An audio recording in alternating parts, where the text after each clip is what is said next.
ain't got mixed emotions about bringing a woman to a rope. By woman, you mean her? No, I do not have mixed emotions. So you taking in the Red Rock to hang? You bet. You gonna wait around and watch it? Oh, you know I am. I want to hear her neck snap with my own two ears. You never wait to watch them hang? My bounties never hang, because I never bring them in alive. Never. Never, ever. We talked about this in Chattanooga. Bringing desperate men in alive is a good way to get yourself dead. You can't catch me sleeping if I don't close my eyes. I don't want to work that hard. No one said the job's supposed to be easy. No one said it's supposed to be that hard, neither. It's that little lady. That's why they call him the hangman. When the handbill says dead or alive, the rest of us shoot you in the back up on top of a perch somewhere and bring you in dead over a saddle. But when John Roof, the hangman, catches you, you don't dive no bullet in the back. When the hangman catches you, you hang. Welcome to Franchise Killer, a podcast where we pick movie franchises or wannabe franchises, review them film by film, and see where things went wrong. All right. We all joined in this time. I was trying to do John Wayne like at a split second, trying to conjure it out of nowhere, and completely forgot what he sounded like. All right. Irina, that's when you should have stepped That's in. not John Wayne. No, I was That's trying to do Elvis. Samuel L. Jackson. All right. Okay. All right. Or, no, I'm gonna shut up. We're done with that. So I Anyway, don't know. Anyway, I'm the host, Reese. You are, Irina. and you are, David. and way off in a distant land we have. AJ. And unfortunately, our comrade, Noah, could not make it for this episode. Today, we're talking about The Hateful Eight, a movie that came out in 2015. I'm going to pause for effect in case AJ has anything to say about that. Did you say Hateful Eight, not Super 8? Oh. You threw a You curveball. thought. There you go. I thought it was going to be ridiculous 6 for sure on this one. I figured I'd, go out of left field with genre here. Yeah, sci-fi. So you went from Django Unchained to the obvious next film in the franchise, Super 8.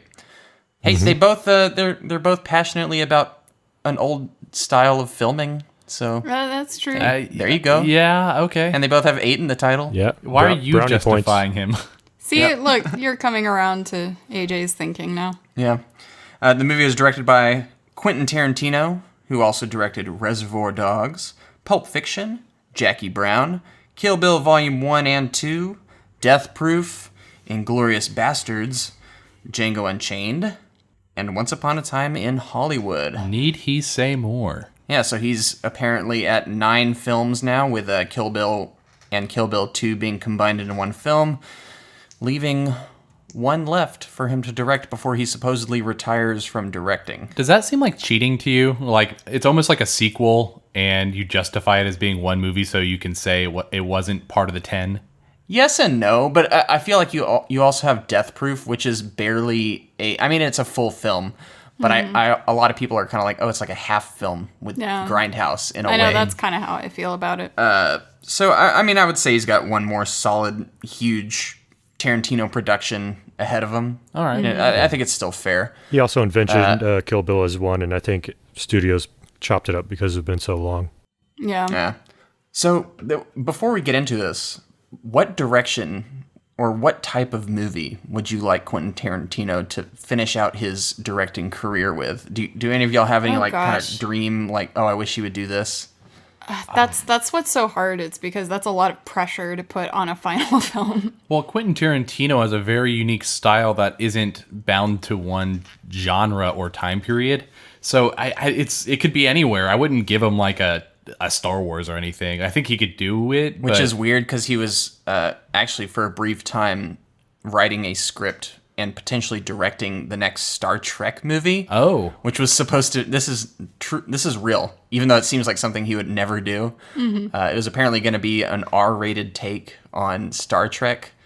That sounds so weird, but It was a thing for and up until very recently. It was a thing that was going to happen. Look, I'll watch any movie that he directs. Let's just put it that Yeah, way. I'd be curious. Yeah, but at the same time, it's not what I would expect. But then again, the Once Upon a Time in Hollywood is not what I expected him to do either. Yeah. So Yeah. I know he's big on film using, the 70 millimeter, 60, all the actual film and, instead of using digital technique. But I would kind of like to see his take on, something like Scanner Darkly or something like that. Just something really, Oh yeah, play around with the medium a little bit. really novel and just kind of experimental in the visual realm. But that kind of go against his creed on the visual technology. What would an animated Tarantino be like?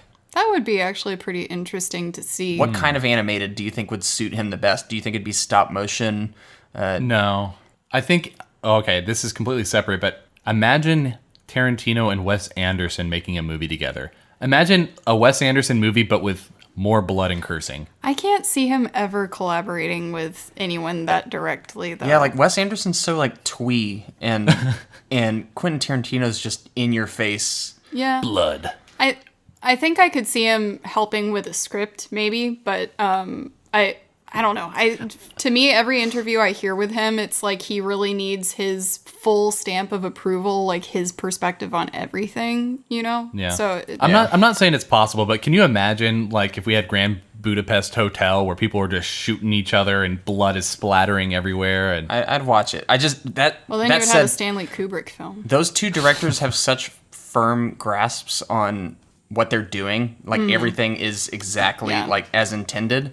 Those two would fight. See, There would never honestly, be a movie where there would never be a time where they would throw in collaborate. Tim Burton. I'm not drawn by big names working together, really, because it has the same effect that it does when I'm reading a book where, a collaboration between Stephen King and some other big author. I'm just not interested because it's not fully one person's idea or the other. It just doesn't feel as authentic to me for some reason. So just imagine it's like this summer, co-directed by Quentin Tarantino, Wes Anderson, Johnny Depp, Wait, and Johnny Peter Depp's Jackson. directing? Why Johnny Depp? I was just trying to think of Tim Burton, and Johnny Depp came to mind. So I think you've had enough ideas. get me out of here. Shush. I think if he took on, he likes historical stuff, so like Roman Emperor, like Caesar, or something like that. That definitely That lends would be itself pretty to the cool. brutal gore visual style he has, and I think that'd work out. Yeah. As we're thinking about it, I would kind of like to see what he would do with kind of the Italian horror genre. I've never seen him outright The do Gaio horror. Yeah, but it wouldn't have to be overtly horror either. It just kind of like I like what he does with suspense, but if you added that other layer of horror to it, that would be interesting. He wouldn't have to jump too far, No, he especially wouldn't. after watching Hateful Eight, which has some horrific elements to it. Me personally, I was reading about Quentin Tarantino's projects and how he always has like just a ton to pick from, and one of them was a gangster pick, like an old early 1900s gangster movie. And I think his original idea was to have this almost trilogy of films that are historical and tell a story during a kind of pivotal time in our history where there were atrocities committed. World War II, Yeah. So you have World War II, you had Django Unchained with the Civil War. civil rights, and then you have the gangster era, and that was going to be. I think that just sounds perfect for him because I don't know. You're right. That's like the 1920s. I could totally see him in that era. Yeah. So let's move on. This movie stars Samuel L. Jackson, Kurt Russell, Jennifer Jason Leigh, Walton Goggins, Tim Roth, Damian Bashir, Michael Madsen, Bruce Dern, James Parks, and Channing Tatum. Surprisingly, that's someone I never thought would be in a Quentin Tarantino movie. So some old faces and some new faces. Yeah. Mostly old faces. I read that like 13 of the 16 actors in this were in Django Unchained or some crazy number like that. 10 to 13, I don't know. Considering there's not that large of a cast in this overall, it's all taking place in one room. It's impressive. So the movie was written once again by Quentin Tarantino. This is his script, and this movie almost didn't get made because of a leak of this script. So Why do people got to do that? I don't know. People are the worst. Leakers are some of the worst people. And music. This is the final score by Ennio Morricone. Rest in peace. He had much more of a hand in the score to this movie than he did in Django Unchained. Yeah. The score to this one was actually mostly untampered with because he almost didn't sign on to be in this movie because of how his score was treated in Django Unchained. So Quentin promised, you'll be on board for this one the whole way through. That's rare. Yeah, so, and it, honestly, thinking about that, though, it totally shows. Because this movie has a tone, and for once, there is a distinctive theme in this movie running through it that kind of gives it this foreboding kind of sense. We don't get any contemporary music thrown into it, you mean? Yeah, exactly. It was the first original score that Tarantino had. Mm-hmm. Yeah. And I think it was a 35-year return to Westerns for Morricone. Yeah. Yeah, it's crazy. If you think about it, we've done 5 movies in a row with Ennio Morricone, and that's almost more of a connection than the Western feel, in my opinion. So this is almost like an Ennio Morricone, Like I said, his soundtrack for the Dollar Trilogy is why I chose it. Yeah. So you're not wrong. There is a trend. All right, let's get into it. So on this podcast, we first go over our thoughts on the film before revisiting it for the episode. Then we dive into the story, break it down bit by bit, and talk about the more significant moments. Then towards the end of the show, we give our brief reviews and numbered scores, along with an analysis on the health of the franchise and whether or not this film hurt it. So guys, had y'all seen The Hateful Eight? David? Why, yes, sir, I have. And I saw it back when it came out in theaters. Oh, you saw this one in theaters. Yes, I Were did. you working? No, I was not at the theater at the time. This was, I think I went with Irina and one of her friends, and we ended up No, seeing it was just me. Oh, was it? Yeah. Okay. I Well, don't know why you have to add random people I am into pretty our confident memories. I know who was with us. I think you forgot. But I'm glad you remembered that I was there. Irina. Yeah, we watched it at Alamo Draft House, I think. And I was hoping you'd say like a completely different situation right after that. That's all alone. yeah, so I seem to remember that I was just looking for a movie to watch, and I saw that was there, and then it was advertised as Quentin Tarantino's, which I was surprised because usually his movies there's a whole bunch of fanfare about it, and everyone's excited to see it come out, and this one just didn't have as much as usual.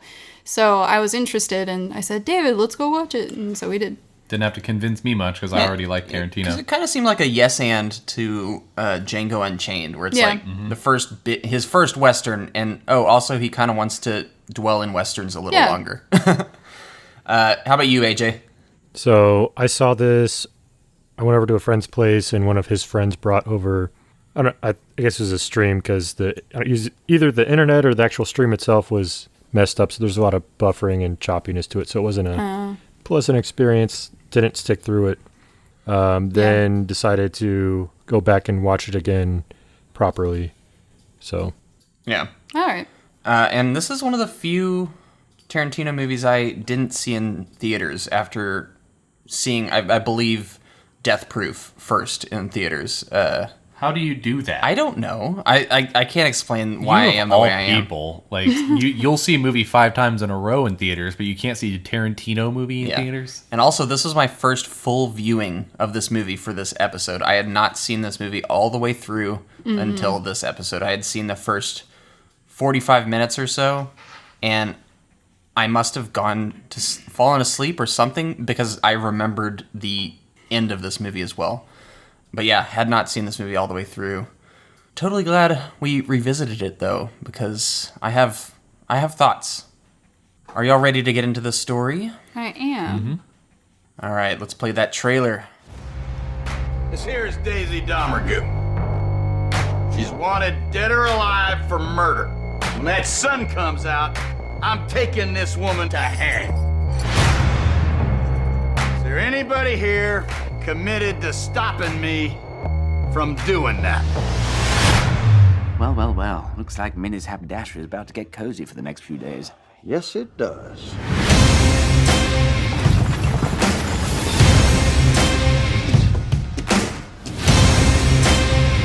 One of them fellas is not what he says he is. Move a little strange, you're gonna get a bullet. Not a warning, not a question. A bullet.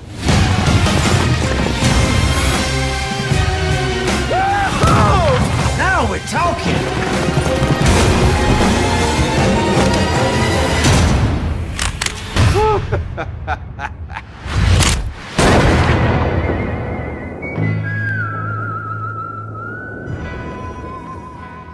In 1877, bounty hunter and Civil War veteran Major Marcus Warren is transporting 3 dead bounties to the town of Red Rock, Wyoming. He hitches a ride on a stagecoach driven by a man known only as O.B. Aboard is bounty hunter John Ruth, and handcuffed him is fugitive Daisy Domergue, whom Ruth is escorting to Red Rock to collect her bounty and watch her hang. Ruth and Warren are previous acquaintances who bonded over Warren's personal letter from Abraham Lincoln. Former Lost Causer militiaman Chris Mannix, who is traveling to Red Rock as the town's new sheriff, persuades Ruth and Warren to let him on the stagecoach. Warren and Ruth form an alliance to protect each other's bounties.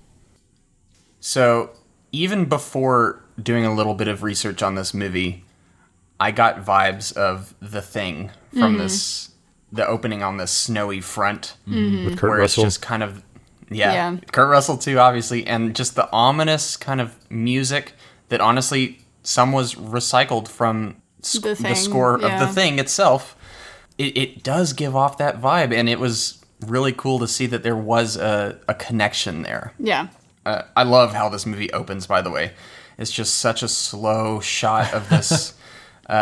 Crucifix? Crucifix, just slow as molasses moving in on it as the music just kind of eases you into this ominous situation. It does give off a horror-esque vibe to it, the way they have that intimidating music, or it just slowly puts you in an unease. And it's instantly, starkly different from Django Unchained. Right. Very.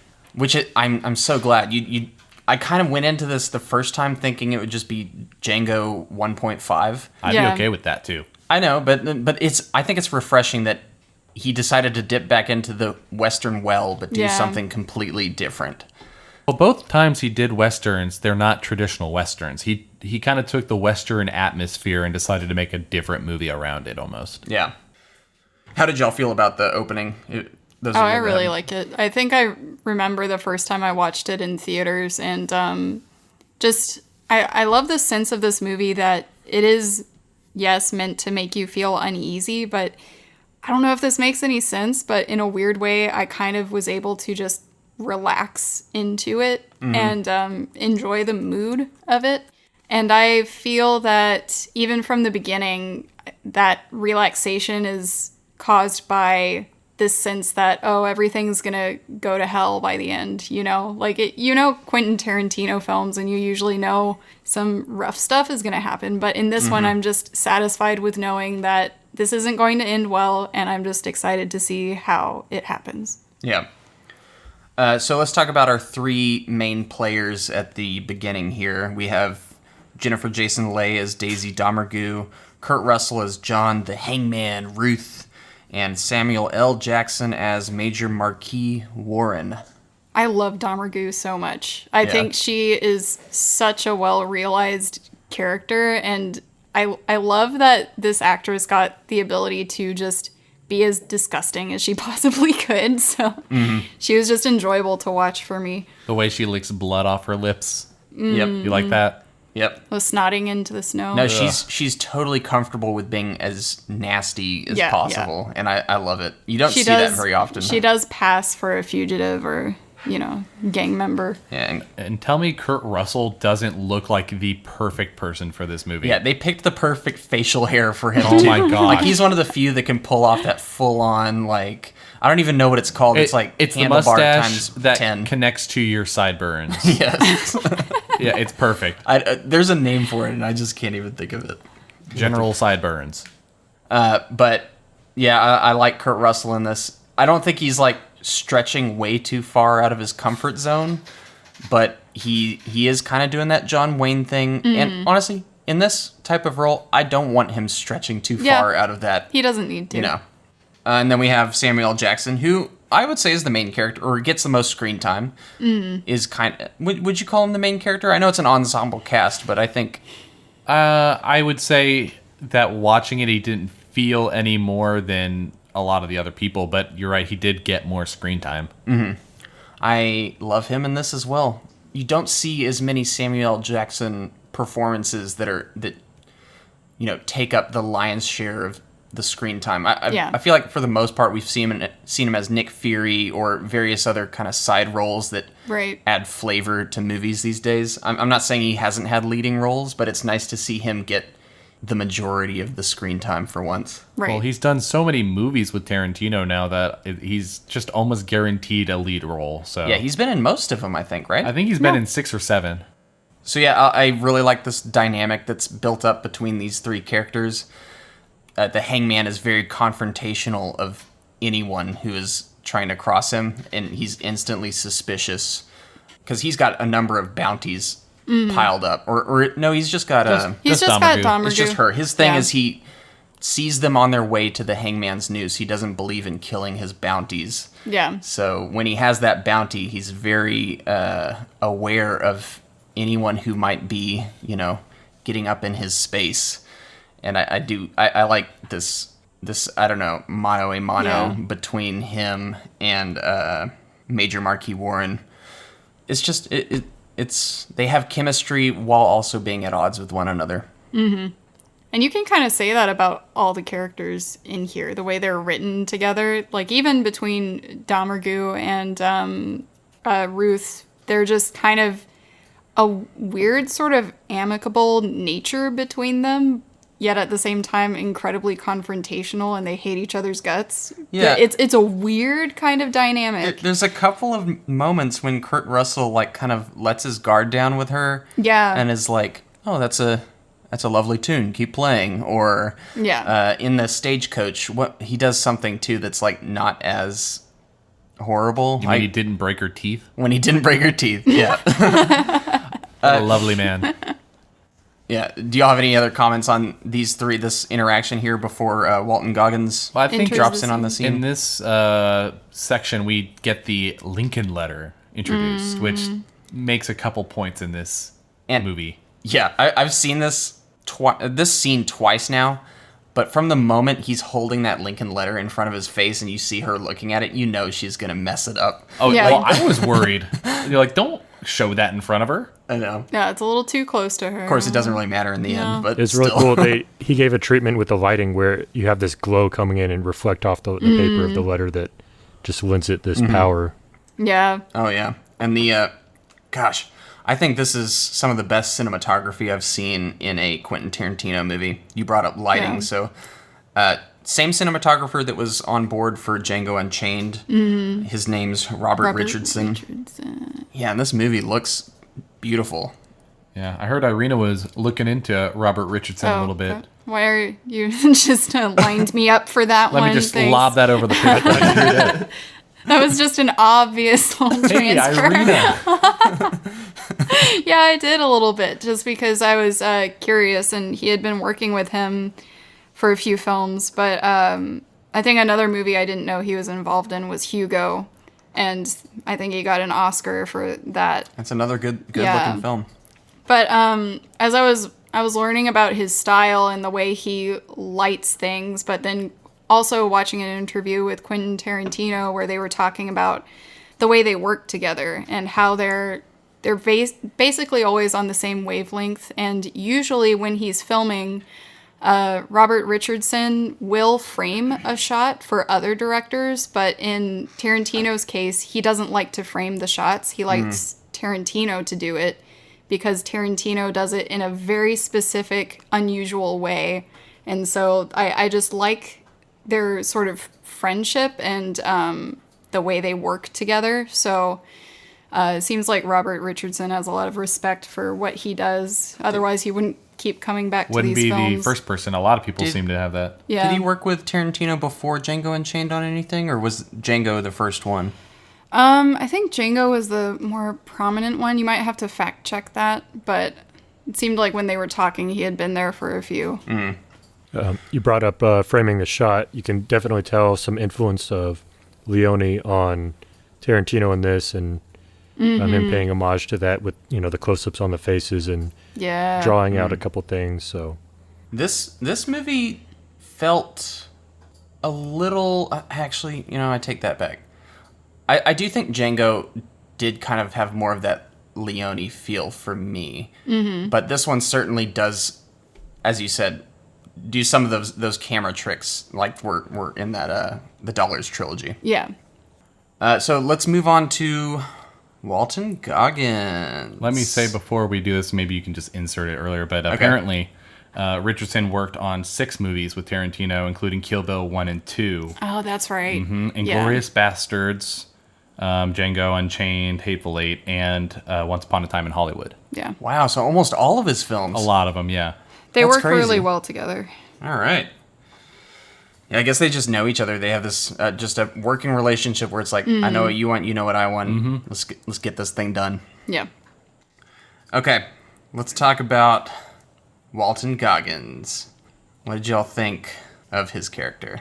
Loved it. I love that this actor has finally been given a character that has more screen time, because I always see him, but he's sort of this throwaway character actor. Yeah, and so he's just always playing the same part, and in a way you could argue he sort of is in this one at first, but he's given a lot more lines and just more time to get to know who he is. So I was very happy to see him actually have a significant part. I'm pretty sure Quentin Tarantino was aware of, how he's been typecast as this sneering kind of villain. And I think he used that to this movie's advantage, because my initial thought when he rolls up is like, oh, Walton Goggins, he's probably a bandit. Yeah. He's pretending to be, I'm sheriff. the new sheriff at the next Red Rock or wherever.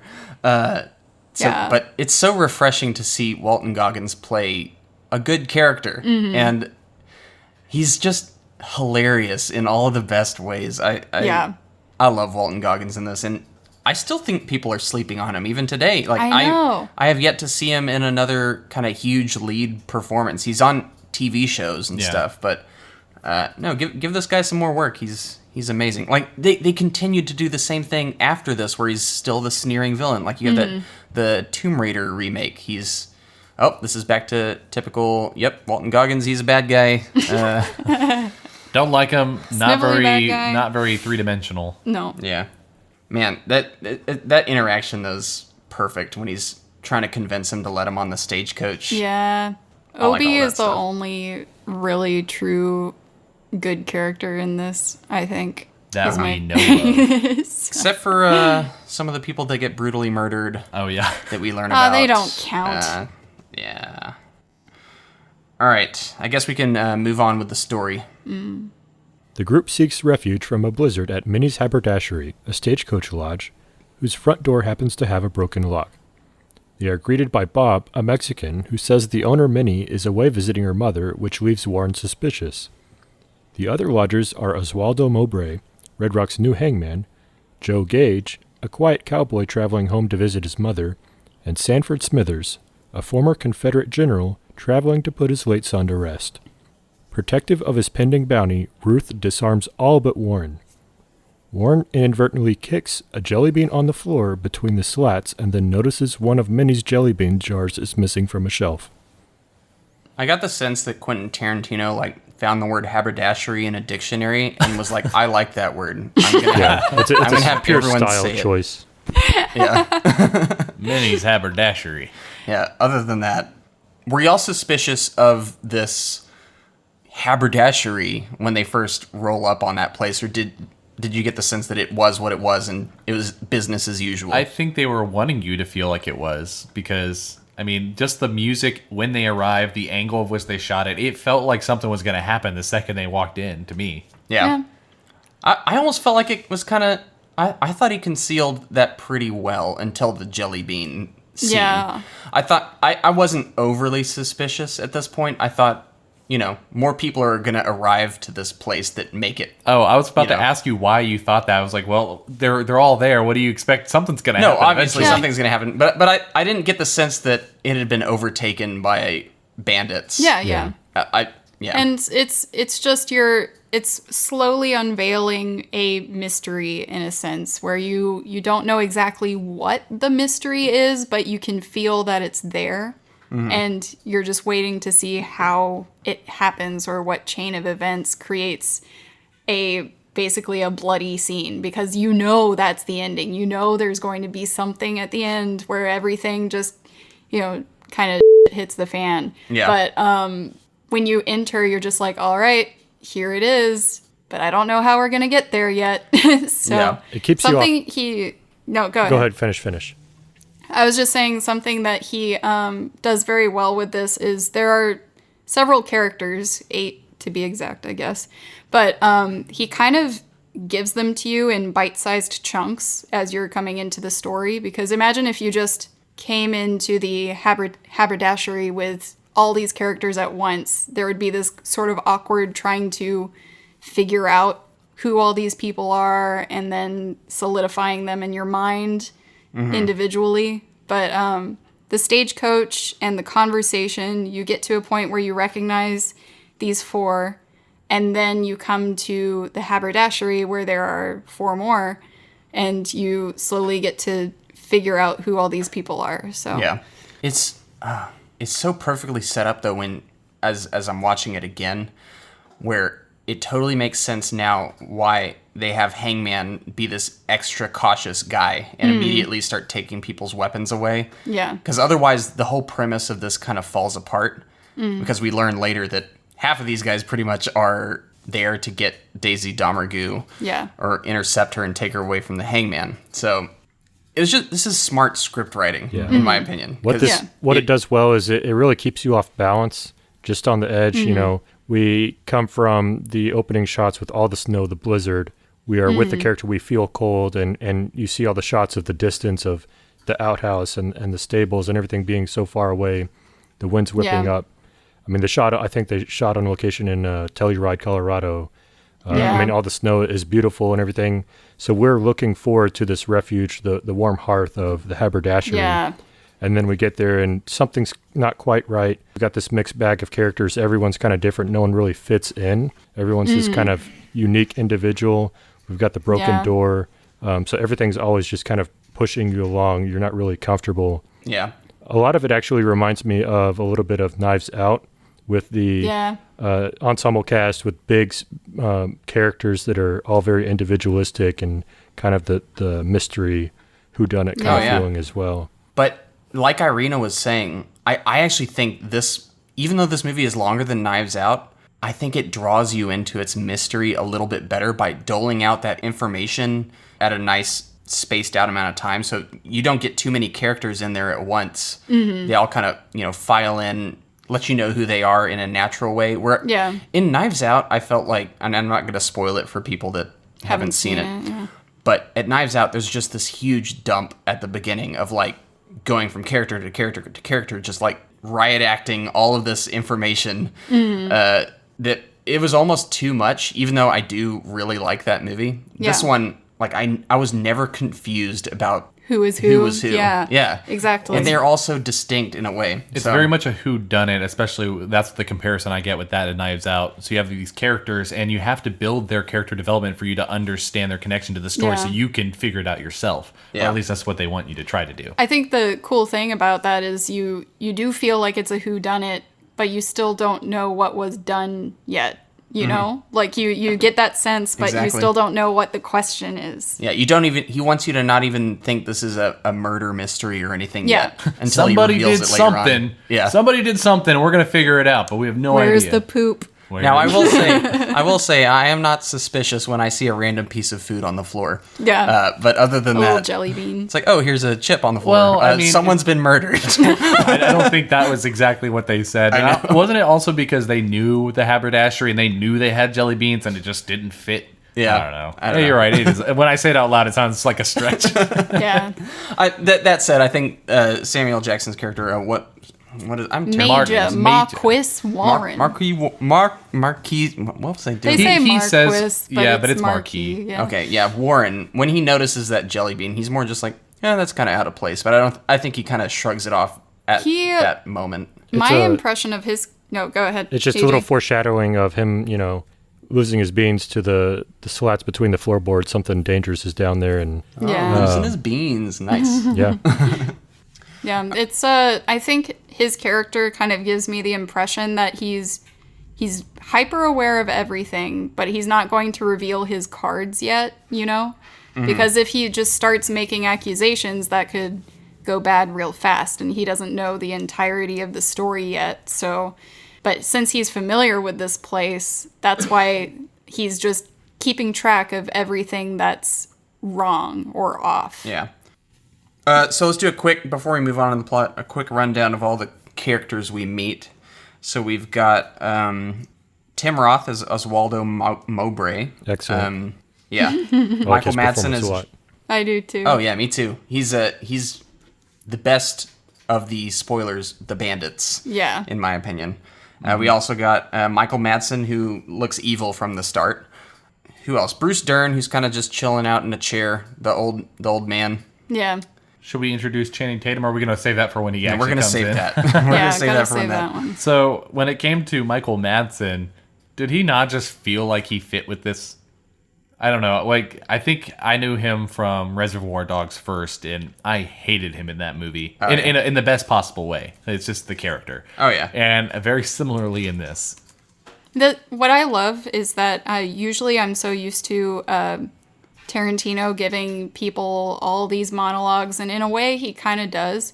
But with Madsen, it just fit his personality to be the one that just doesn't talk much, And when he's approached, he's very short on his answers. Mm-hmm. So I like that where movies are usually a little heavy-handed with the dialogue in some ways, where every single character needs to have some kind of big description on their history or something.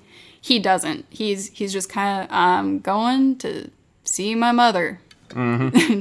So has Senor Bob rolled in on the scene yet? Oh, yeah, he's he was in been the there. beginning. Oh, okay. When they I first love arrived. Senor Bob. Yeah, so let's. He's the last one. Damian Bashir. I like Senor Bob. He's so yeah. good. Even though he's also a bandit, unfortunately. Yeah, I like him. The most stereotypical Mexican accent, though, that I've ever heard. He is Yeah. Mexican. I know, but it just like I feel like he leaned into it on that one. Maybe a little bit. I'm not going to make any assumptions. Maybe I just shouldn't. in case. Maybe I shouldn't be making He's got the assumptions. squinty but eyes, and it's a caricature. Yeah. Just making sure. Yeah. That's probably a smart call. So yeah, love him. Let's go ahead and move on to the next portion. As the group eats, Mannix posits that Warren's Lincoln letter is a fake. Warren admits as much, saying the letter buys him leeway with whites, outraging Ruth, who had been fooled. Soon after, Warren plants a gun next to Smithers and provokes him into reaching for it by boasting to Smithers that he tortured, raped, and murdered Smithers' son. When Smithers pulls the gun, Warren shoots him out of revenge for Smithers' execution of black prisoners of war at the Battle of Baton Rouge. All right. That's a lot. Heavy stuff there. That was a really intense scene. Yeah, this movie, it's more. This is another testament to Tarantino, who, just like he did in Reservoir Dogs, is able to make these just grand stories play out in such a small space. Mm-hmm. He paints a picture of this kind of rich history of what's happened between some of these characters. I do think it is a little coincidental that Mannix has this backstory that's connected to Warren in this way, and they just happened to be both at this location. But it is a tense confrontation that, through economic script writing, is, the drama of it is played up in a convincing way. Yeah. Here is a question, though. Like, I don't want to interrupt. No, go while ahead. you're I'm done. finishing. But upon watching this again, one of my thoughts, too, is in this situation, he may not have actually had to know his son. Mm-hmm. It could be just a story he developed after listening to Smithers talk about how he's looking for his son, because he doesn't know where he is. Oh, I got the impression that he was embellishing that story. Well, yeah. I just thought that it was still surprising that they knew each other. Was No, Mannix it's because they were on opposing sides of the war, and they were at the same and he was battle wearing the location. colors, I guess. Yeah. They just knew the that makes names sense. So, because both of them yeah. were higher up. So And They Mannix was already recognized saying each other's names. being a complete a-hole. So I like to question that, where you don't actually know, it's not answered whether he actually did that or not, but the point of the story really was to get him to draw first. And this is something that goes back to that old Corbucci movie, the Great Silence, where Silence, the main character, is basically he relies upon people drawing their guns first so he can shoot them in self-defense. Oh. And that's the So he just legal provokes them until they loophole do that something. he uses. So that was used in this too, because technically, since Smithers pulled first, that means he could shoot him out of self-defense and not be, hanged for it. Meanwhile, Mannix is constantly telling him, like, he's just trying to get your goat, man. He's trying to get you to shoot him. Don't do it. And Yep, he does. although it I don't blame him, because up to that point, I thought that would be a pretty horrific story to listen to. and the fact is, they could have just had Samuel L. Jackson say it. I mixed up Mannix and Smithers. Sorry, you should have corrected me earlier. Sorry. But it's fine. Yeah. So when they could have just had Samuel L. Jackson say the story of how he dragged, Smithers' son out into the snow and raped and killed him, but no, they had to show you, and that was hard. I don't know. It was hard, but I think it made sense, and it was very confrontational, which is Tarantino's style. He's not afraid of shocking you. So I think that was just the natural progression of what he would do as a filmmaker. He was also, as well as like getting to understand why that guy would pull a gun on him. Yeah. It made me want to pull a gun on him. Yeah. And that's the point. you could see it like building up in Smithers, like Yeah. Up to It's that like, I don't point- want to see this. I That's- don't want to hear this. That said, Smithers was taking longer than I thought he would. Yeah. Like I was like, oh, this, well, okay. Up to this point, I thought Samuel L. Jackson was one of the most genuine, nice characters out of the cast. At that point, I was like, oh. No, he's a bounty not. hunter, and there's certain people he does not care about completely wasting. That, Yeah. and we learned his history of him escaping prison and basically burning it down despite his own Yeah. comrades being there and them dying. Exactly. He just brushes that off if that's war, like people die, which is kind of true, but also like he's just so cavalier about it. And The way he did it, yeah. Just shuck it off to war is hell. This is even though he's painting this embellished picture of what happened. This is also another clever way that Tarantino expands the scope of his movie by taking you to this entire different location by the story that Warren is telling. I just like that. It just adds more. It takes you out of the cabin. Yeah, there's more breadth to the story than just this what's happening in this haberdashery. So Something I did notice in this movie, and he does this in a lot of movies, but specifically this one, I was paying attention to it more. The repetitive dialogue that Tarantino uses to get points across, where somebody repeats the other person and then they do it like 2 or 3 times sometimes. yeah, So like with the door swinging open. it's like for the students that aren't listening. Yeah. Here, Well, and it has an effect where it drives the point home. But well, politicians do that a lot. Yeah. and so do pastors, priests. It's something to. It's like, hey, I'm making sure you heard me. get that through your head. Or it's to re-emphasize a point to make it, no, this is bigger than me just saying it once. Like, I really mean it. But yeah. Does anyone else have anything else to say on that portion? What else was in this section? It was a shorter paragraph. The only thing I could think of was It was the whole mostly- So just- sharing dinner, finding out the Lincoln letter is fake, and then the whole story about the uncomfortable part. Okay. Yeah. So I think the Lincoln letter is worth mentioning because this is what Marquise Warren used to get onto the stagecoach and kind of uses as a disarming weapon to allow himself to move by in a white world. Yeah. Yeah. It is confirmed that it's fake. Although I was still like, oh, maybe he's just saying that, but whatever. But yeah, that's how he got onto the stagecoach. That's how he's.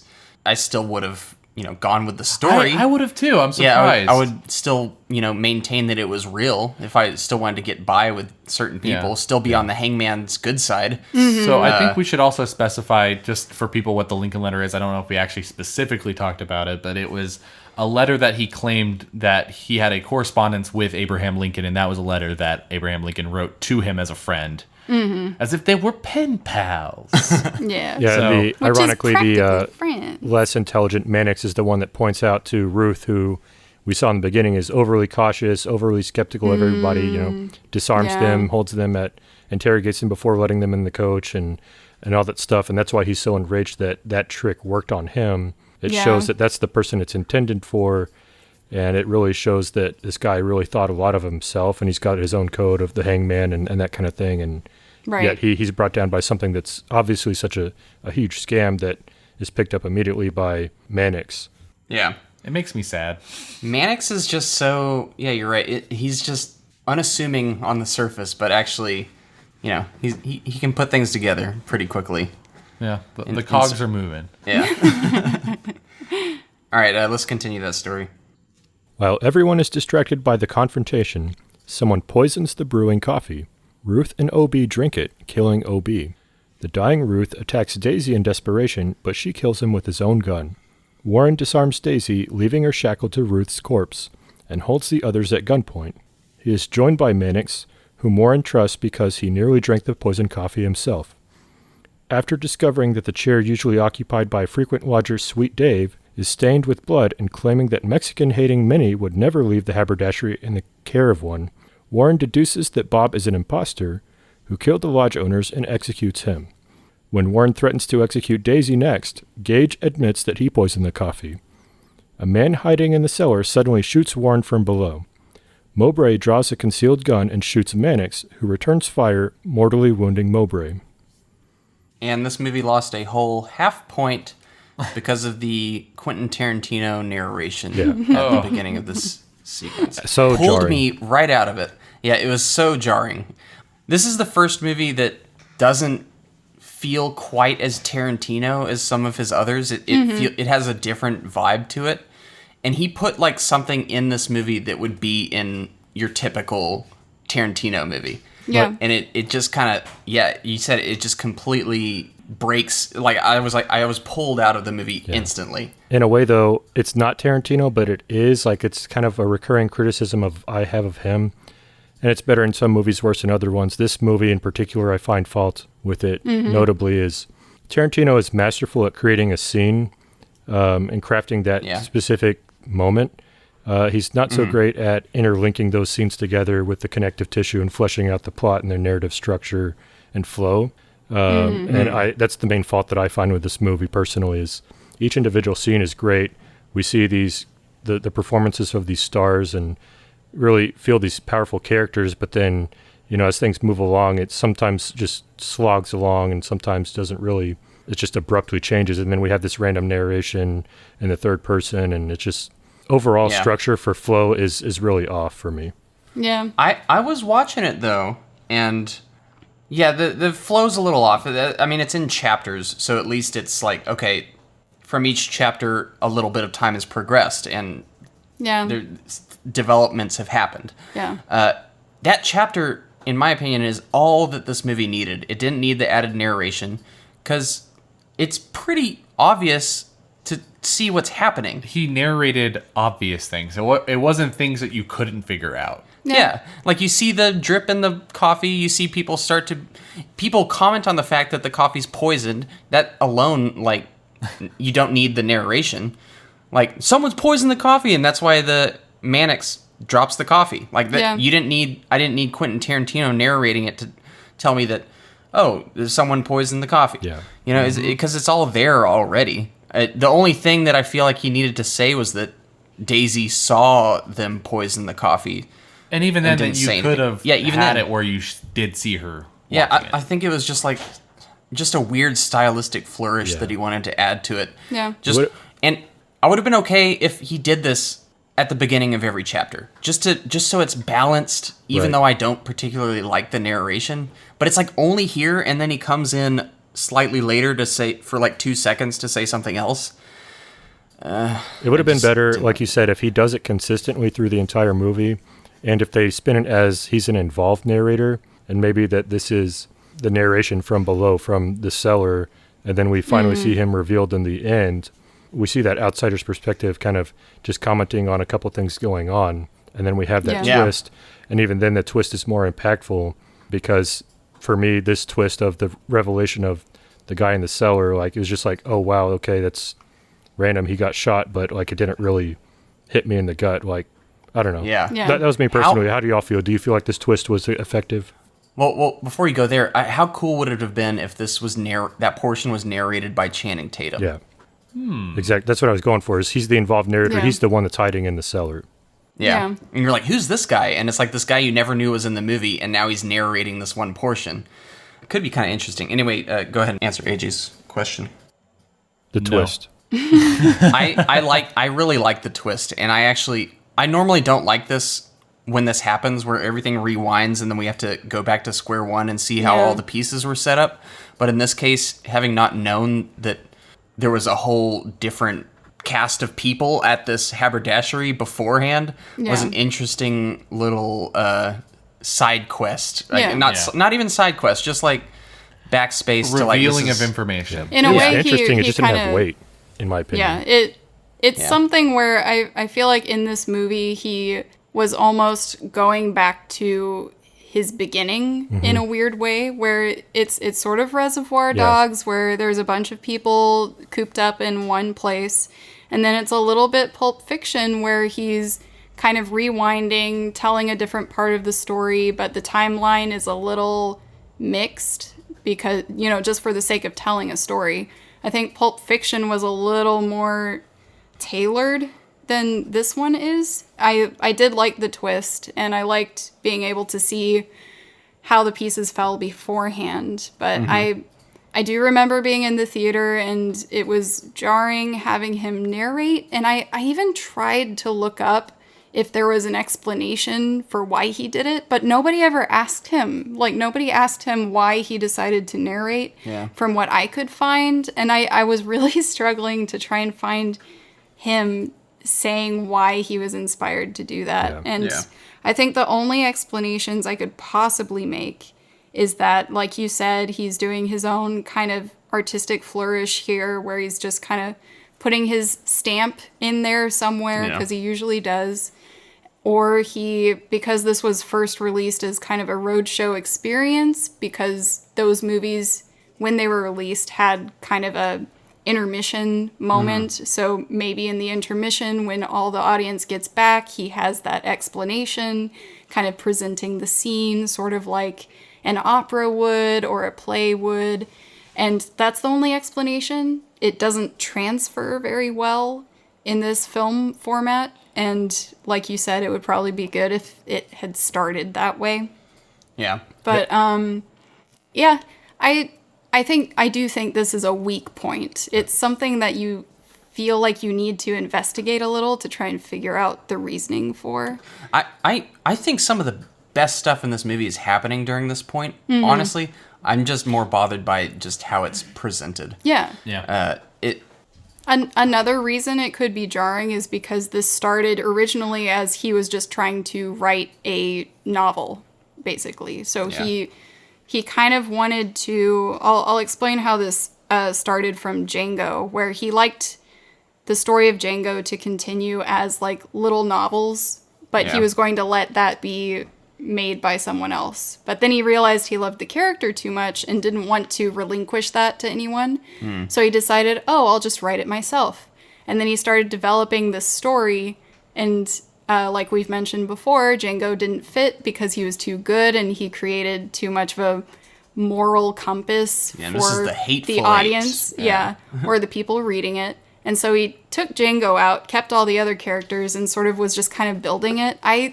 I think the reason this is a little mixed and probably not his best received film is because of that reason, because there wasn't an initial goal in mind. He's kind of like laying on the bricks as he goes in a weird way. Yeah. So I think that's why it's so different. And it feels odd because Tarantino is known to be very particular in his editing process.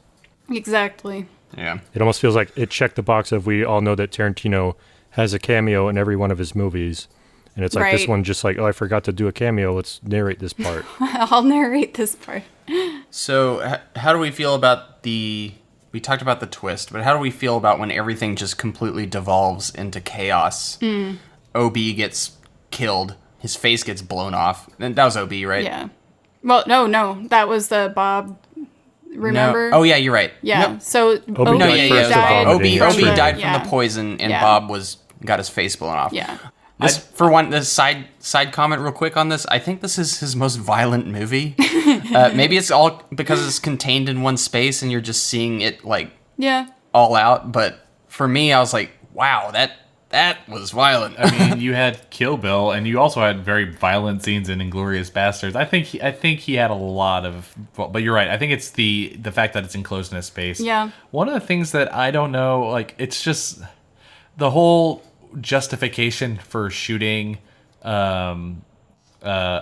Senor I Bob. can't believe I Bob. can remember Bob. The fact that Minnie didn't like Mexicans, like that. Out of all the writing, that part, I was like, It also didn't really quite fit when they showed the story from the backside where you actually see Minnie and everybody. And Sweet Dave, good old Sweet Dave. Minnie didn't seem like a hateful person. She did not at all. And it just seemed weird. I Yeah. don't know. It seemed like a stretch. She didn't seem like a hateful person, but at that time, people just had prejudices, and maybe for some reason she had a prejudice against Mexicans. Yeah, she And seemed like the person that I rolls think- her own tobacco. Yeah. Yeah. And so I think the only odd thing was that he obviously had an accent. Maybe she was just not paying attention to him that much, but I was surprised that there wasn't any confrontation there at all. But otherwise, I didn't really care. But Yeah, that's the one incongruity where if she hates him so much, why did he even get as far as he did? yeah, in being welcomed shouldn't have gone in. through the door. Yeah. The other thing about, I thought it was cool with the guitar scene where Ruth allows Daisy to play the guitar, and then she kind of makes this song about him a little bit, and he gets ticked off and smashes it. That guitar prop was actually a classic guitar lent by a museum, and they were supposed to switch that it was out on set, but that Yeah. didn't happen, so they actually smashed that irreplaceable guitar. I guess Kurt Russell just got really into crazy. the scene and was like, this is happening. Yeah. And also, she was actually playing the guitar when that happened. It was Yeah. a Martin, I believe, and like an 1860s Martin, which is crazy. But so I heard that originally that wasn't a part of the script. So she did not know she was going to play guitar in this. And then Tarantino was like, "Hey, do you think you can? Wait, let me do Tarantino. Do you think you can play guitar?" And she's like, I don't know how to play, but I guess. And he's like, all right, here you go. Learn it in a couple weeks. And so like every day she would stay late learning how to play. And so she's Yeah. actually playing and singing that, which is really cool. Yeah. This is also the scene where the four bandits or supposed bandits are being held up against the fireplace. This is also where the Thing influence comes back Yeah, in. yeah. That whole scene where Kurt Russell's having everyone take that test to see if they react and become the alien. Yeah. Such This a is, good of scene. course, a bit of a different situation, but it's still this like who's a bandit and who's not. Yeah. Kind of test of who poisoned the well here. Who poisoned the water hole? Yeah, I thought that was cool. I think that's the most The Thing Yeah. aspect of this movie that is in here, apart Other from than the the score. blizzard going on outside. Yeah.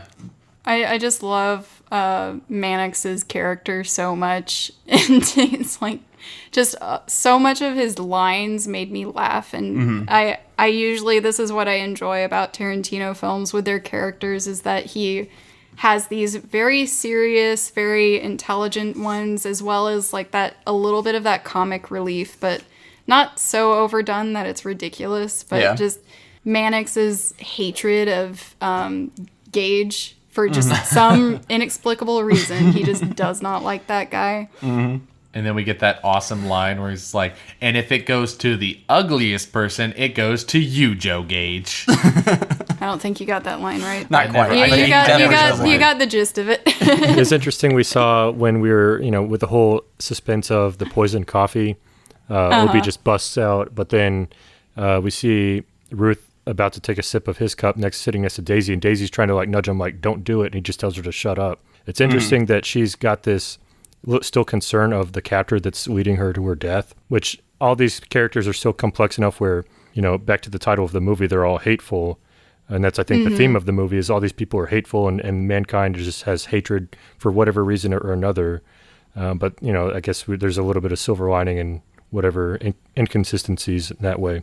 Yeah, I think all of them have that little aspect of them, like you said, that's in some regard, people can like about them. There's something to enjoy about their characters, so you don't necessarily want any of them to die, like nobody's outright fully evil. They're all kind of sympathizable in a strange way. Yeah, except for Gage. Except for Gage.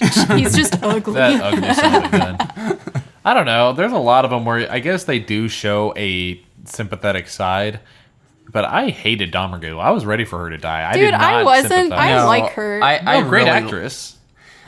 She's really important to this movie, and if she passed on earlier, it'd be missing something. No, I know. Well, you needed her to be alive for the plot specifically, but No, I'm just saying, like, he made me hate her and not sympathize with her enough where I'm like, I'm ready for her to die by the end of this. You are, but I'm also like, I'm constantly wanting to know what antics she's gonna pull next. Yeah. Like I want to see her do something else, spit on another Lincoln note, sort of, just make some sneering smile that I don't know. She's definitely the vehicle for like the man versus woman sexism kind of thing, because she's the lone woman here.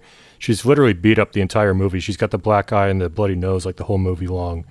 Ruth consistently mispronounces her name, and we find out it's even a fake name later, but we find out that she obviously is in cahoots with these people and smart and stuff like that. So her performance is pivotal, like you said. Oh yeah, she's so good. All right, let's get to the next portion. Hours earlier, Bob, Mowbray, Gage, and Daisy's brother Jody arrive at the lodge. They murder Minnie and 5 other bystanders, leaving only Smithers. Jody tells Smithers that they plan to ambush Ruth to rescue Daisy, and that his gang will spare Smithers if he keeps quiet. During the murders, a jar of jelly beans is shattered and the lock on the front door is destroyed. The bandits dispose of the bodies, hide the evidence, and conceal guns around the lodge. As Ruth's stagecoach arrives, Jody hides in the cellar. So we already touched on how this kind of flashes back to a few hours earlier, so we won't dwell on this for too long.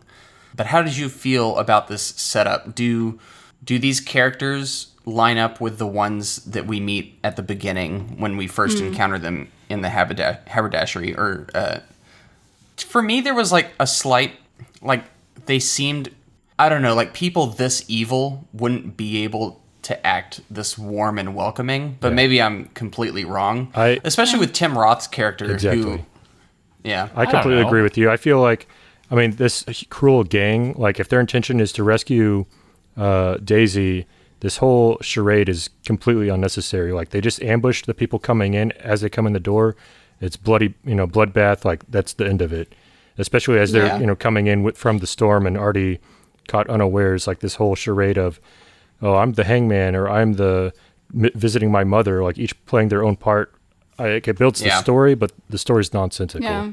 I would say that they maybe weren't expecting another ruthless bounty hunter with them on the stagecoach, along with Walton Goggins, who's kind of this wild card that they don't really have any idea who he is, but he has a gun. And but the point is they had this plan before they even saw him at all. So if it was only one person they were expecting, then all the more reason for them to have tried to ambush them. It wasn't until after their plan that they discovered there were more people. So it worked in their favor, I guess. But it was just kind of, I was wondering the same thing. Like, why didn't they shoot him like right when they were walking in, or why didn't they poison the coffee right before they walked in? Because obviously they're going to go there first. I don't know. He is cuffed to Daisy, so that's always a concern.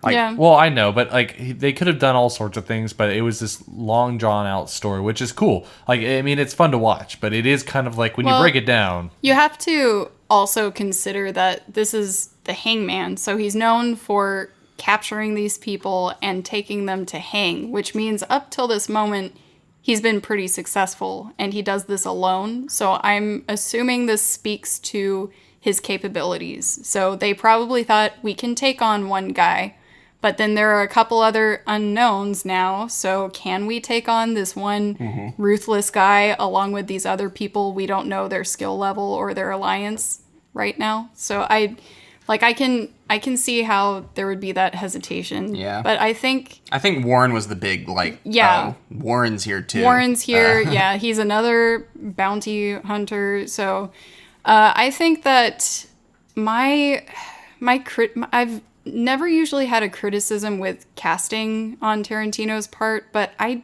was not feeling Channing Tatum, really. I just don't... I wasn't either. I don't think he meshes very well. I think there's a reason for that originally, and I think it was late in the game of casting, but Viggo Mortensen was going to play that role. Whoa. That would have been... I could see that, yeah. I don't know how well I he'd think click with Tarantino, though, in my opinion. Yeah. I still would take that chance over Channing Tatum. No offense to Channing Tatum, who I think is a decent actor. Yeah, I do too. I just don't think he works with this cast. I think that same franchise though. I'd pull David Wenham over Mortensen. Oh yeah, he'd be perfect too. Yeah. What were you gonna say, David? I just wasn't as bothered by him. I think that maybe because we just know Channing Tatum and typecast him in our brains, but I thought he did a pretty decent job with what he was given. And the fact is that in all the interviews, he already felt like he was kind of out of place and kind of even though he's a well-established actor. Come on. No. Like he's fine. I really think he's fine. I just and maybe it's the writing of the character and the way he's presented, but he just it felt like all the other characters were sort of smoothed over, but he was the one that kind of stood out above the others for some strange reason. How cool of a mic drop would it be to have like Viggo Mortensen climb out of that cellar, though? Yeah. Like, because the only thing I've seen him in a Western is Hidalgo. Oh, I love that movie. He wore that hat well, though. I mean, it's all because as much as I love Viggo a lot, I'm with David on this one. I don't have any problem with Tatum in this at all. I don't think it's even a casting issue. I think it's the falling flat of the denouement here is just like, it's anticlimactic in my opinion. So no matter who walks through that cellar door, it's going to be Yeah, they didn't set him up the whole movie. Like you said, they smoothed everyone out because they had the time. They kind of threw him in the last 15 minutes, and they're like, do something. He's just, I don't know. It's hard to explain, but I almost would have preferred a no-name to Channing Tatum in this case, just because because he's such a hunk. You have this, like... Like, I think he can play something that isn't a hunk. It's just... having a reveal like that coming out of the trap door, you're sort of left with, oh, that's a face I recognize. I was like, why does Let me interrupt y'all. While we're talking about him coming out of the trap door, let me just read this little paragraph that describes that. Sorry. Oh, yeah. In the present, Mannix and Warren, both seriously wounded, hold Daisy, Gage, and the dying Mowbray at gunpoint. They force Jody out of the cellar by threatening to kill Daisy. Jody surrenders and Warren executes him the moment he exits the cellar. Daisy claims that 15 of her brother's men are waiting in Red Rock to kill Mannix and ransack the town. If Mannix kills Warren and allows her to escape, the gang will spare him and let him claim the bounties of the deceased except her brother.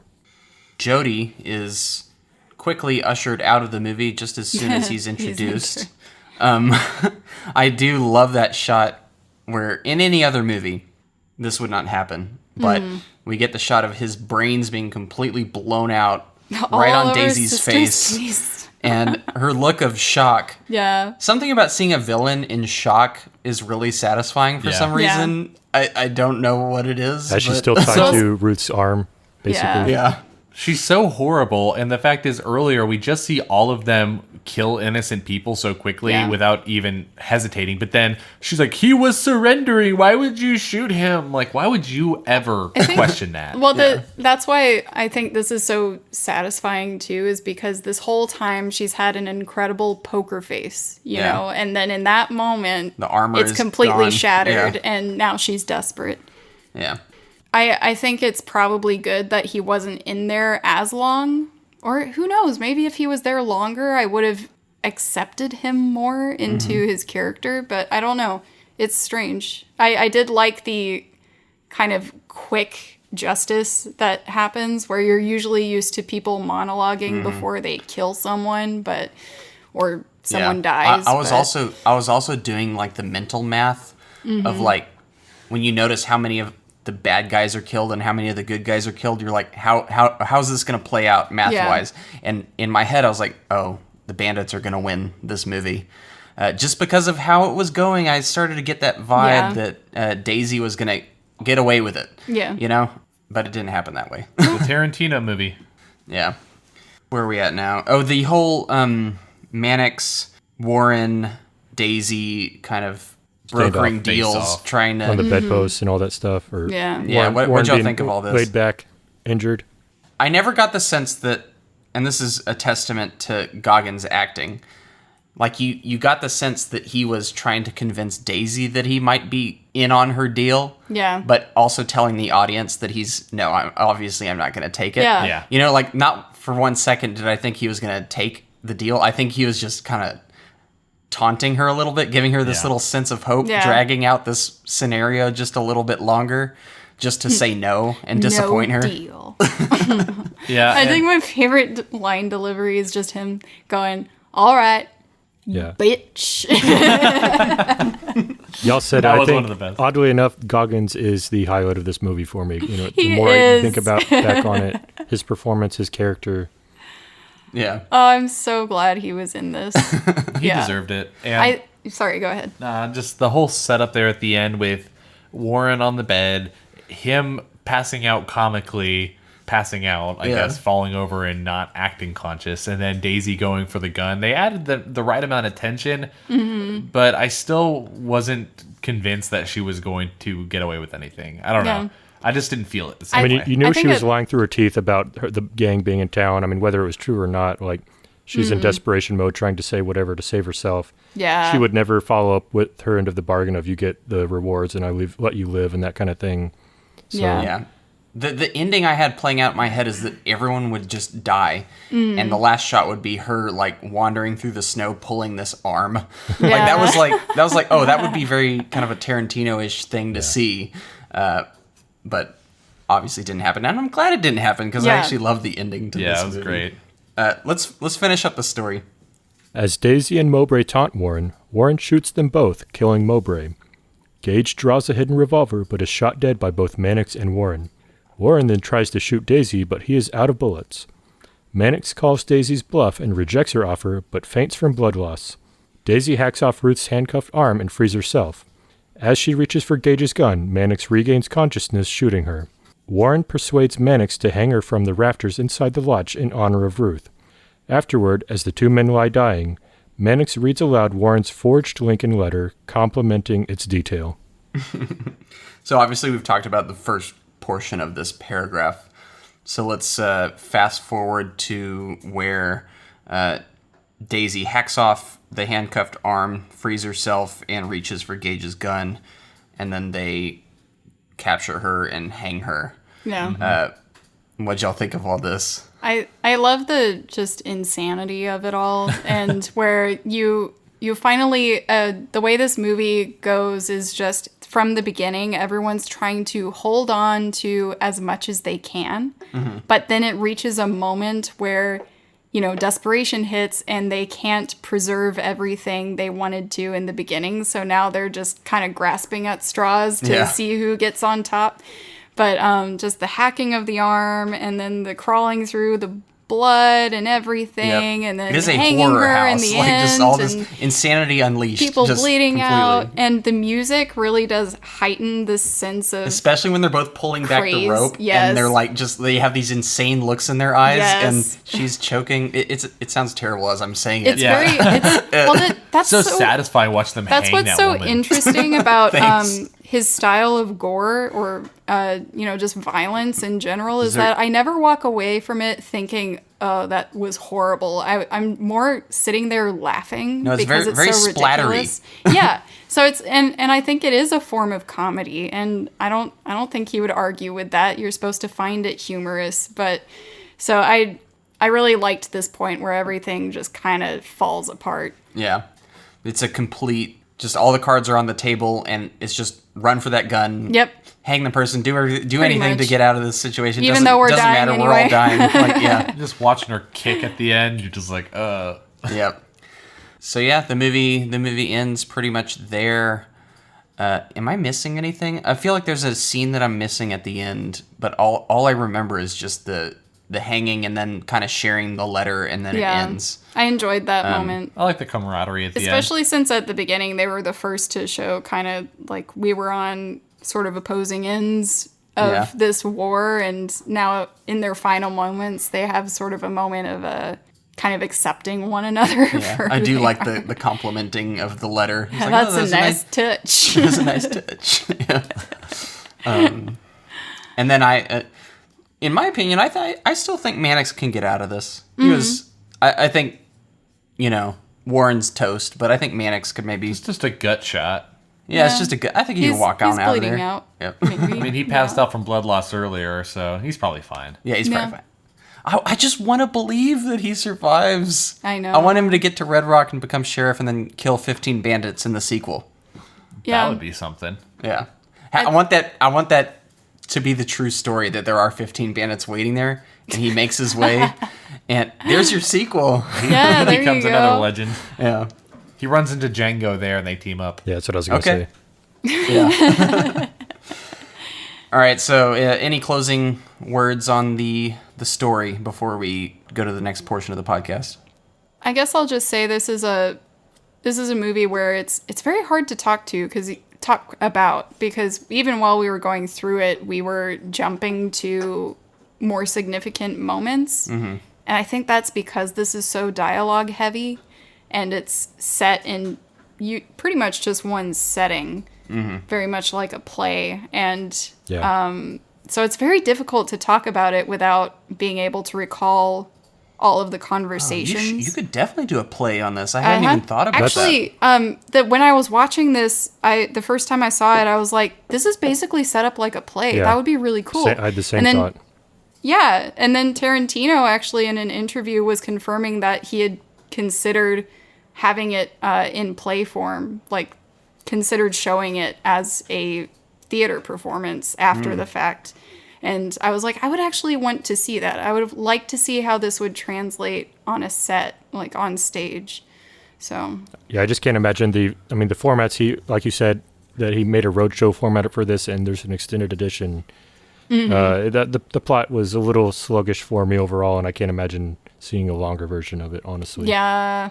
Yeah, I think I got everything I needed out of this experience. All right, so that closes out our story portion of the Hateful Eight. I think I've said portion 50 times in this podcast. Portion. That covers our story part of this podcast. Thank you. So now I'll just go with it. On the other side of the bumper, we'll be talking about this franchise, what the critics thought, and what we thought in our brief reviews. So we'll see y'all then.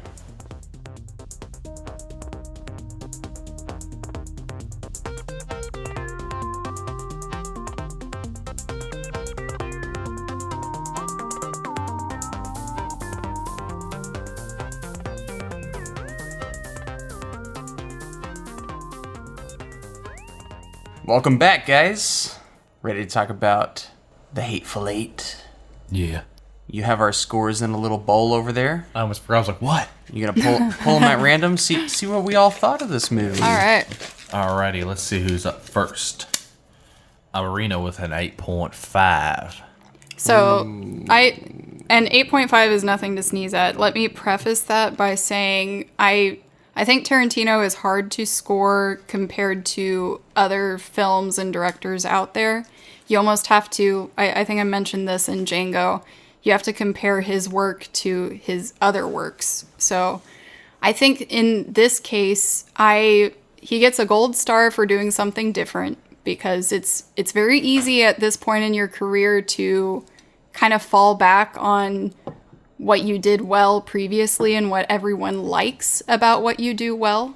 And he decided he wanted to, do a Western, a whodunit, which he admits himself he has never tried to write a mystery before. And in this he did, and put the pieces together as he went, whereas usually most mystery writers work backwards. They have the ending set up and then they write backwards to make everything fit. But he sort of kind of flushed it out as he went. So I think Sounds that's so hard to do. Yeah, and I think I think he lets his characters sort of pull him in the direction of the story and where it's going. And I think that's what I both love about this film and what I think created some of its problems. So for trying that kind of genre for the first time, I think he did an excellent job. He was able to build tension. I was interested by all the characters. He's very good at character writing. And the visuals are great. That's a comment for the cinematographer. And the set design is gorgeous. I love all the details everywhere. But again, going back to sort of the jarring quality in the middle of the film, kind of part 2, where there's the narrating, and then some of the bandits felt a little rushed at the end. Other than that, I really love the mood, and I kind of want to see him do some more mysteries.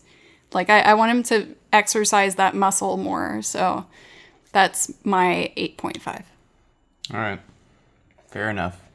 Next up, AJ with an 8. All right. So I'll echo Irina here on a lot of stuff. What this movie does well, and what gets it to an A is the ensemble cast. I mean, everyone's performance is stellar, and that's to their credit, and as well as Tarantino from getting that feel and their performance out of them, and contributing to the tone of the movie. The characters, you believe these characters. Yeah. The set design, the visuals, the technical aspects of everything are amazing. I, oddly enough, am somewhat disappointed by Morricone's score. I know this was his competitive award for his Oscar winner. And as much as I admire Morricone and how gifted he is, the score itself didn't pop out to me. It kind of played a second fiddle, so to speak, here in this Well, it's film. no good, the bad, and the ugly, that's for sure. Right. And, it helped set the tone, but it was just kind of a background almost to me. And it might have fallen victim to, I think, Tarantino pushing the dialogue and going with that Leone style of the tension and the silence and no background music and stuff like that. So I would have liked to see more score and make it more iconic. As I alluded to earlier, and Irene just said, the pitfalls of this movie are the flow, the pacing, and the overall structure of the plot. It's like I said earlier, that Tarantino here is a master at crafting the scene, the performances. It feels like a play. That I agree with that absolutely. It feels like a play that you're watching on, Shakespeare or something like that on a stage. But the connective tissue to flesh out the story is not there. It just seems jarring, discombobulated a little bit. I don't know, overall, the story in its bones feels like a redressing of Reservoir Dogs, his first film. And so it's a little bit redundant there, and we just have it in a different setting, different time period, different costumes, performed by excellent cast. So that's my takeaway on it. 8 is not a bad movie at all. I was just disappointed by it, and it could have been better if it had maybe a little bit, better story overall and more flow, better flow. Yeah. All right, next up, who's it gonna be? We have a Reese with a 9. All right. Yeah, so if you had asked me what I thought about this movie 3 years ago when I tried to get through it and fell asleep, I would have said, it seemed like it was on track to be like a 7 out of 10. Watching it again, though, something really clicked with me for this movie, and I felt much more engaged with it than I thought I would be. Yeah. For one, I love the tone, the way it just sets the stage, as y'all said, like a play. There's this instant kind of ominous foreboding about what's going to happen. And the more characters that get piled on as it goes by, you're like, oh, this is like a ticking time bomb. And I don't know how it's going to go off. I don't know when it's going to go off, but it's going to go off. And that whole time, and with all the characters, they have these different dynamics that you know who they are, how they are, that they're all, distinct in interesting ways, but you don't know what their motives are really. So for me, I just found that fascinating. And as I think I'm just starting to come into my own and realize that I really like mysteries like this, where you're just information is slowly being revealed and you're learning more about what's actually going on here. And I think Tarantino deftly handles all of these moving parts. And while, yes, there could have been more flow to it, I do think having the chapters and having these vignettes kind of, separated by something is an acknowledgement of that fact. It's like, I get it. I don't know how to get to this point without being super long and drawn out, because that's just the way I make movies. So I'm just going to cut to this. Here's your chapter. This is what's happening here. Yeah. I do take issue with the times when he comes in to narrate. I have certain issues with Channing Tatum's character. I don't think he is as strong as all of his peers. And I'm not saying he's a bad actor, and you can tap into his excellence much better in different movies, but he doesn't... Like Magic Mike. He doesn't have the magic here. No, he does. He just doesn't tap into that energy that I get from most of Tarantino's cast members, who they feel like... You feel like they've been working with him forever. Channing Tatum feels like a last ditch. Okay, let's get this guy in here. I will reiterate what we said before. I don't think it's the actor. I think it's the writing. I think if you threw in Christoph Waltz there, it would have fell flat. I think that they just didn't set it up right. Yeah, so that it's both. It still just slightly detracts from the experience for me. Yeah.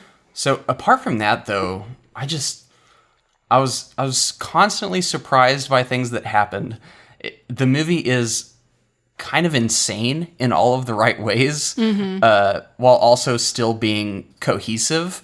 Like it loses its cool a number of times, but it never like completely derails from the story that it's trying to tell. And then it wraps it up in a nice, pretty bow with, the characters that I wanted to make it out, even though they're still doomed to die, cackling Such a pretty bow. In utterly glee, madness, whatever. Yeah. It was just, like, for me, it hit the spot. And I was leaning more towards an 8.5 with this, but then I thought about Django Unchained, and I was like, do I think Django Unchained's better than this?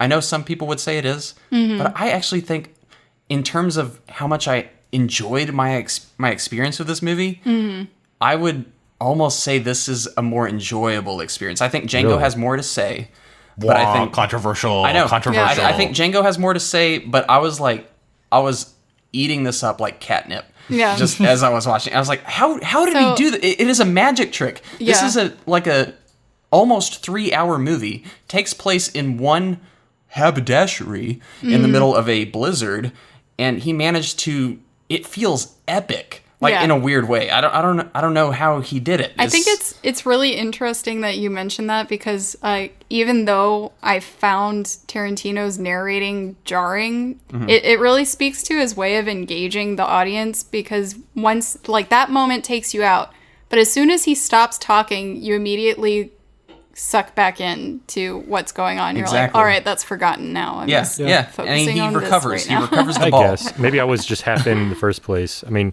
I personally disagree with you on Django being inferior, so to speak, to this. But I also disagree with you. I definitely liked Knives Out better than this film. I thought, as far as murder mystery and whodunit, Knives Out succeeded. To each their own. You know? Personal taste. Yeah. For me, it was maybe it was the Western aesthetic too that added more to it for me. I've noticed that for me, I love anything that is set in isolation. So The Thing is just one of my favorites too. I love people being struck or stranded just in somewhere, and tension rises. Don't take that out of context. Yeah. All right, so I'll stand by that score. All right, and let me take us back down to an 8. That's a David score right there. Oh, you can see yourself out. Yeah. Well, I'm echoing the same sentiments that AJ I can't had. tell AJ to see his way out, though. Get out of here. Honestly, it's very similar. I like this movie a lot. 8 is not a bad score, but I think a lot of the weight is held in the cinematography. And if they didn't have the type of cinematography they had in this, I would drop it down to probably a 6 or a 7. I think that the Look at Walton Goggins' face. That face deserves a 9 out of 10. It wasn't rewatchable though, unlike another movie. I mean, you're not lying. It would have been a 7, like Tomb of the Dragon Emperor. Oh, there it is. That's Thank what you, he was AJ. doing. There It's a it point is. above. That's true.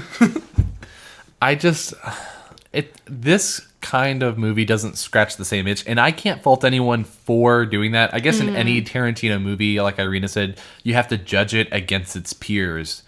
And in that regard, and I know we're going to disagree with this, Reese, but I think this is one of his weaker movies. I think that this is in the bottom third. I disagree with that. Yeah. Oh, weird. I think if I wanted to watch a movie with, let's say, more gore or violence, I'm going to watch Kill Bill. If I want to watch a type of sort of trapped in a room plot, I'm going to watch Reservoir Dogs. If I'm going to want to watch Or Buried or whatever that Ryan Reynolds one with the coffin.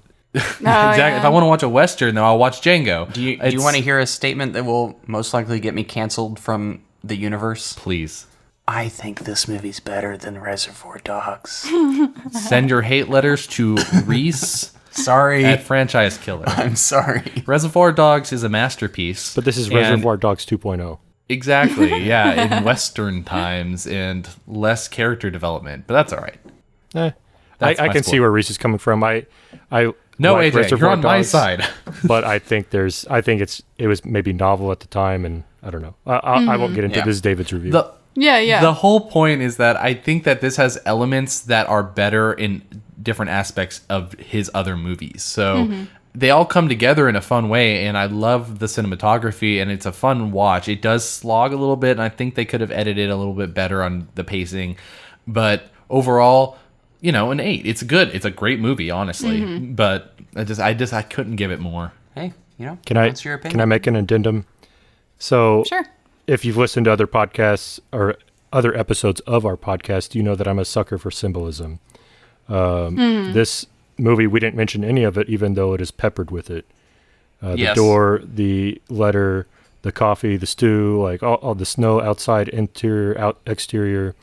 I really appreciate that, and I didn't mention that in my review, and that's one of the things that I found positive in it. Also, the splitting of the groups within the haberdashery, the northern and Right. the Yeah, southern. I mean, especially when we have Warren sit across from General Summers, is it? And they have Smithers. Yeah, they have a chessboard in between them, and you've got the black versus white, aligned with their respective characters. So I appreciated that. I didn't want that to go unmentioned because that is here, but I almost find that it verges on sophomoric in the sense that it's superficial and attempt to be intelligent, and it doesn't really run deep. It's not integrated into the actual story itself, even though, not necessarily the story, but I felt like it was almost an afterthought of this saying, hey, I'm smarter than it actually is. And that's why I didn't really give propose to that with the symbolism, even though I do appreciate symbolism in movies. So it's nice, but it didn't have the same weight. Yeah, I guess so. All right. So, do you want to crunch those numbers for us, AJ? How did this movie end at? So, sans Noah, the four of us, we have an 8.4. And overall, across what we covered, that puts it below Tropic Thunder and above King Arthur, Legend of the Sword. It sounds so weird. That sounds fair. It sounds weird, though, to me. I don't know. I think it's just because you don't, instinctually, we don't want to put movies below comedies. It just seems like an odd placement, but... I'll like expand. having So Tropic Thunder above Tropic Thunder was Girl with the Dragon Tattoo, which we added an 8.8. Okay. All right. Yeah. And below Legend of the Sword was Ghost in the Shell at a 7.7. Well, tied with Legend of the Sword. Below So those what two number was placement? Lion, the Witch, and the Wardrobe. Okay. Sounds good. I would put this on the level, like, almost exactly, and this is just me, with the girl with the dragon tattoo. That's I them's think fighting these words. movies are... We're gonna have to split sides here, AJ and I versus that's you just, and Irina. That's just me. I understand y'all disagree, but for me, it's like up there with... Not for the same reasons, though. It's different reasons. yeah. But yeah, that's where I stand. That's a real whodunit. I know. And actually, the girl with the dragon tattoo is the one score that I regret so far, because I gave that movie an 8.5. that movie should be up at a 9, but it's too late for me to change that, unfortunately. So yeah, let's move on to critics. Critically, this movie, it did all right. Rotten Tomatoes, 75, with an audience score of 76. On Metacritic, it has a 68, which anything 61 and above on Metacritic is labeled generally positive reviews. So, positive, with an audience score of 7.5. That said, it is Quentin Tarantino's lowest score on Metacritic, behind Inglourious Basterds. And this is my problem with Metacritic, because Inglourious Basterds should not be that low. Yeah, I agree with you. Agreed. Yeah. IMDb, 7.8. That's an audience-based score, so I am most in line with the audience here. They're right. Yeah. Although we're on the high end compared to a lot of these. Yeah. Overall, it is towards the lower end of Tarantino movies in terms of how critics feel about it. It is above Death Proof only, I think. I don't think there's one that's actually another one that's lower than that. I think it's just Death Proof. Sounds about right. Yeah, that kind of just makes me a little sad. But, Yeah. I mean, you do want it to get higher accolades, but, Yeah. people do what they do. All right. Box office. Y'all ready for it? Yep. So we have 2 reports on the budget. I'm going to go with the Box Office Mojo reported budget of $44 million. But when you go to Wikipedia and various other sources, it's upwards of $62 million. Let's just go with the $44 million because that seems a little more official. I don't think Box Office Mojo puts a budget on there that is woefully out of what could typically be expected.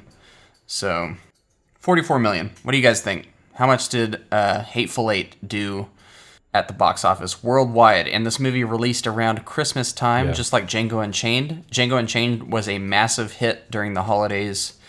Did Hateful Eight follow suit? I'm gonna say yes. Yeah, I remember it being hyped up. Yeah. I remember hearing a lot about this movie, and I would say 300. 300? Yeah, that was literally the number I was going to throw out. So I'm going to go on the higher end because, who knows? 325. I'll say 350. Oh, I'm boxed in. Well, hey, You are Nora. all way off. I'm sorry. This movie grossed $1 billion. No, I'm just kidding. Again? $156 million. Oh, Only? All right. Wow. Yeah. So, if we're considering the $44 million budget, this is still a success. Decent to good reviews. It is definitely like a mild success, especially considering it's a Quentin Tarantino production. Probably not the numbers they were looking for, but it still did fine. This movie probably made a little bit of cash. Definitely not a failure. I'm just surprised because but yeah. I remember it being really talked about a lot in a positive light. The thing is, I think it was talked about a lot more before release than it was post-release. Like, I feel, it did have a long tail, though, where Quentin Tarantino was hyping up these, the roadshow screenings and all of that. I feel like it was talked about a lot amongst, this sounds terrible, but more enlightened film goers that were or more like, oh, press up the nose type. Panavision. Symbolism. 70 millimeter. So maybe enlightened is the wrong word. More just pompous. AJ. Yeah. So general audiences, they showed up, but they didn't show up in massive numbers, especially for a Christmas release. And I probably should have looked up what other movie was competing against it. I want to say it was that Force Awakens maybe? Was 2015 Force Awakens? Because if it was, that was definitely like something. I will find out for you. The Revenant was January, so month after. Joy. Month before. Yeah, so January 2016 was The Revenant. Joy was December 2015. The Force Awakens, yeah. Yep, Force Awakens. Yeah. So. And The Big Short. Something which did like well. Force Awakens was such a huge deal at the time. I know that Hateful Eight it's counter-programming against that, but Force Awakens being like this return to form for Star Wars, everyone was seeing that. No, it didn't matter. Like I saw it. Yeah, it soaked up all of that box office. So I think that might have something to do with why this movie didn't do as well.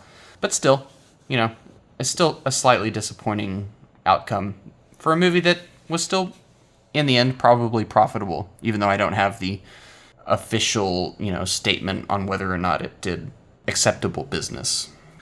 So, this is where we stretch the whole franchise aspect of this to its ultimate limits. You thought we stretched it in Django Unchained, we're going to stretch it even further here.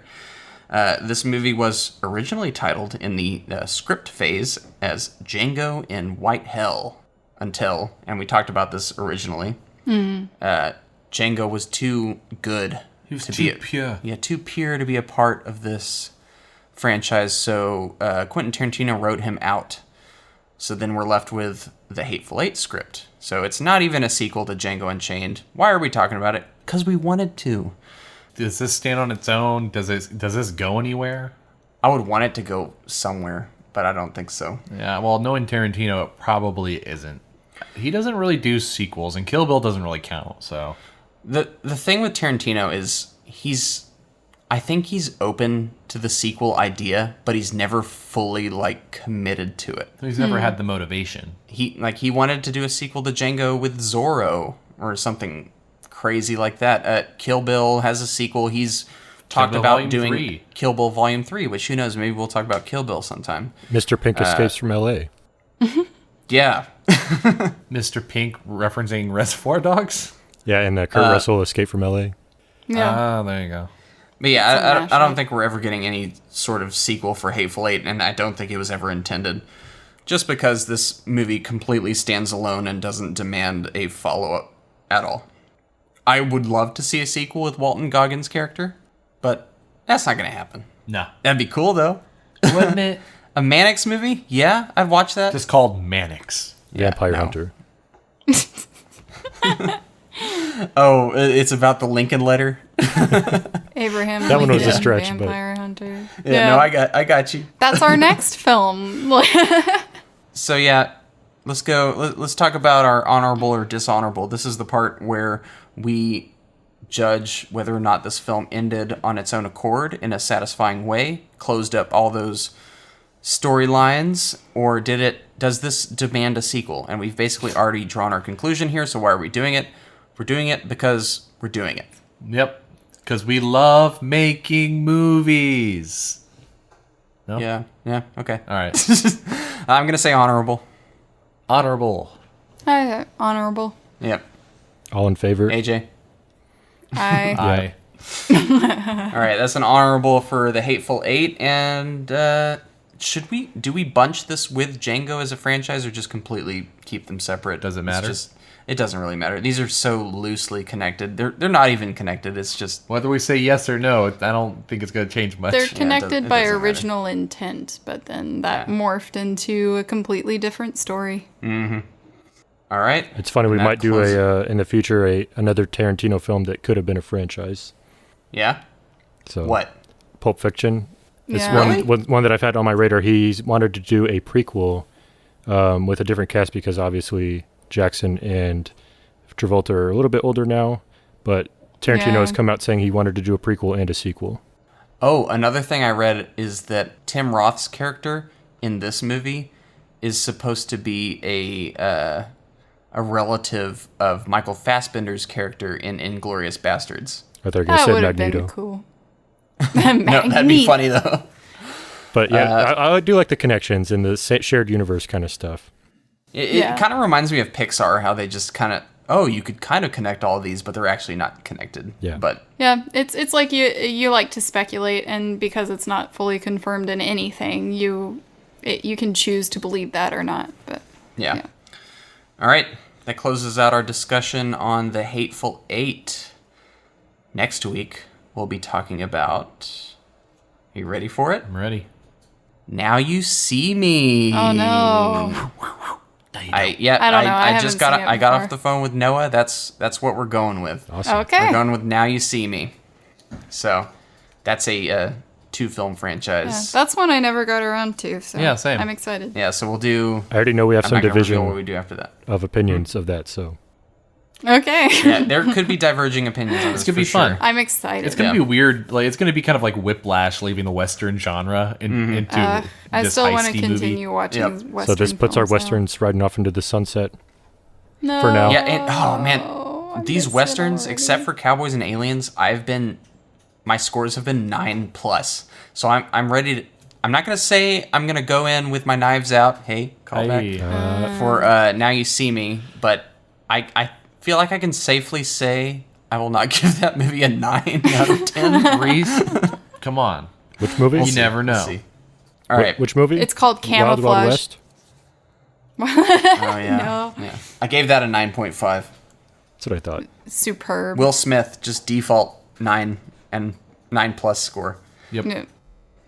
So you can find our podcast on all podcast platforms. We have an Instagram manned by David. Please check that out. We got stuff going on there. We also have a Spotify and YouTube account under Franchise Killer And title. with the various song or tracks from the scores of the films that we've covered, and that is run by AJ. He's doing a very good job over there with that. Lots of good tracks to be heard. And yeah, episodes out every Wednesday. I don't think I've ever said that. I need but to say it more often. You should. But yeah, episodes are out every Wednesday. So just get hyped for Get Now on You it. See Me. Like and next subscribe, week. follow, however you follow us. Exactly. Share with your Yes. friends. We're trying to grow here, so please help us. Constructive criticism. Which we are a little bit. I feel like we're growing a little bit. We are. We're getting there. Yeah, Slowly yeah. but surely. All right, guys. Goodbye. Bye. Good riddance. Y'all keep your mouth shut and do what I tell you. Anybody opens their mouth, gonna get a bullet. Anybody moves a little weird, a little sudden, gonna get a bullet. Not a warning, not a question, a bullet. Let me hear you say, I got it.